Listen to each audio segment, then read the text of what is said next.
Most students study harder right before the thing that matters most, and that single habit is quietly erasing everything they learned. You've probably done it. Reread the chapter, highlighted the key lines, watched a breakdown video, felt ready, and then sat down for the exam and felt the information dissolve in real time. That's not a focus problem. That's not an intelligence problem. That's your brain being betrayed by a method that feels productive but never actually builds memory. The anime characters who seem to absorb and weaponize information under pressure aren't just fictional fantasies. The mechanism behind how they operate maps onto something real in memory science. And once you see what that mechanism is, the way you've been studying will look like a deliberate waste of time. It starts with a number, a specific percentage that should change every study session you ever run from this point forward. Forgetting is fastest immediately after learning. Within just 20 minutes of learning something new, you've already lost roughly 40% of it. After 1 hour, that loss climbs to around 56%. And by the end of the first day, a full 70% of the information has vanished from memory. Not, you forget some stuff. 70%. Gone before you even wake up the next morning. This was discovered by German psychologist Hermann Ebbinghaus in 1885. Through a series of meticulous self-experiments using nonsense syllables, meaningless letter combinations he memorized on himself. He didn't study other people. He used himself as the lab rat, tracked his own decay rate, and founded the entire science of memory alone in isolation. And what he found should terrify every student who has ever said, "I'll review it tomorrow." So that's the first thing to understand. Your enemy isn't laziness, it's timing. And the second thing, this one hits harder, is that the study method you're probably using right now is basically fake progress. The way to beat the forgetting curve is spaced repetition.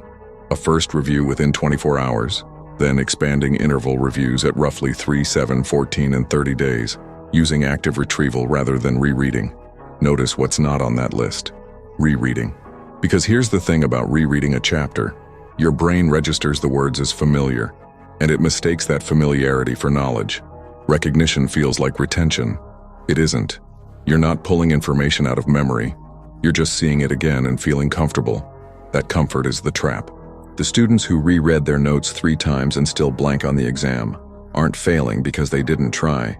They're failing because their brain was never actually forced to retrieve anything. And retrieval is the whole game. Think about Ayanokoji from Classroom of the Elite. He doesn't absorb information passively. He stress tests it. He puts himself in situations where he has to pull knowledge out under pressure, and that pressure is exactly what burns it in.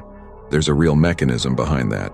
Distributed practice produces 10 to 30% better retention than massed practice, and retrieval practice combined with spacing produces large gains in long-term retention. Struggling to recall something isn't a sign you're failing. It's the training itself.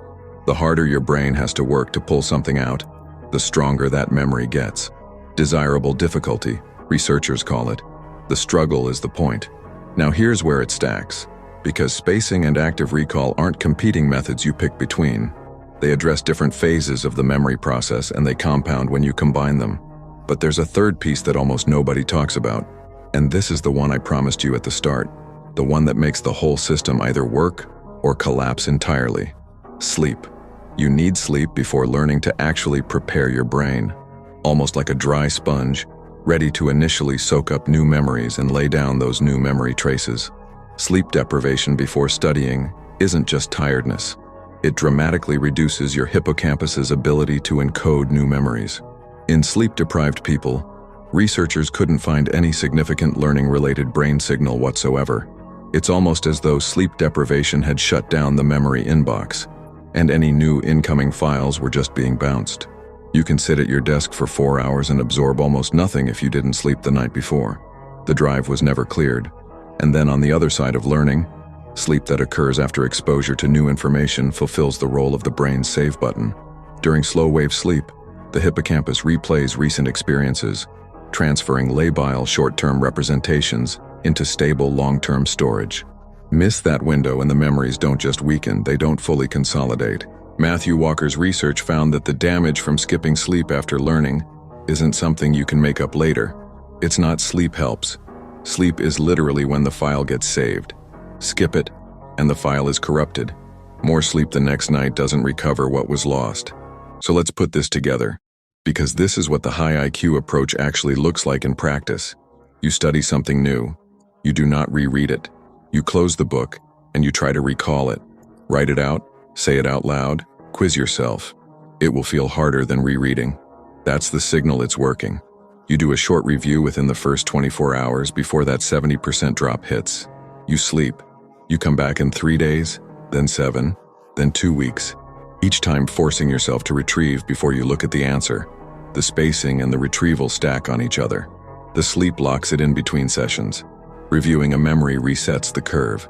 The forgetting starts again from a shallower slope. Every time you retrieve something successfully, the next forgetting curve is less steep.